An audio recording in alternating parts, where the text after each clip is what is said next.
بسم اللہ الرحمن الرحیم۔ کیا آپ سمجھتے ہیں کہ بچوں کے کام کرنے کا نام تربیت ہے یا ان کی خواہشات پوری کرنے کا نام تربیت ہے، یا ہر وقت نت نئی ڈشز بنا کر بچوں کے سامنے پیش کرنے کا نام تربیت ہے، یا برانڈڈ کپڑے پہنانے کا نام تربیت ہے؟ سب سے پہلے تربیت کا مفہوم سمجھ لیتے ہیں۔ تربیت اس عمل کا نام ہے جس سے گزرنے کے بعد انسان اپنی خواہشات کی اچھی یا بری ڈائریکشنز کو پہچان سکتا ہے۔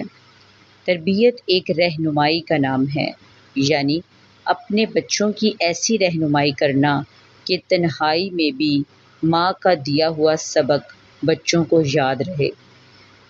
تربیت دیکھنی ہے تو میدان کربلا میں دیکھیں۔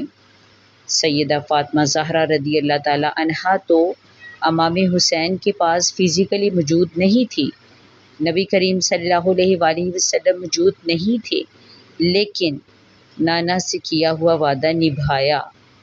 بعد از وصال بھی ماں کی دی ہوئی تربیت کے حق کو نہیں چھوڑنا، ماں کے جانے کے بعد بھی ایسا کر کے دکھایا، ثابت کیا کہ میری ماں نے مجھے دین کی سربلندی کے لیے ہی تیار کیا تھا۔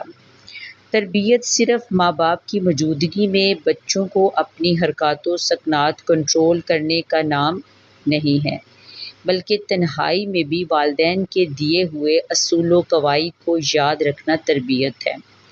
بچے کو یہ مت کہیں کہ جو میں کہوں وہی تمہیں کرنا ہے، بلکہ بچے کو یہ کہیں کہ میں نے بھی وہی کرنا ہے جو میرے اللہ اور اس کے حبیب کا حکم ہے، اور تم نے بھی وہی کرنا ہے جو میرے اللہ اور اس کے حبیب کا حکم ہے۔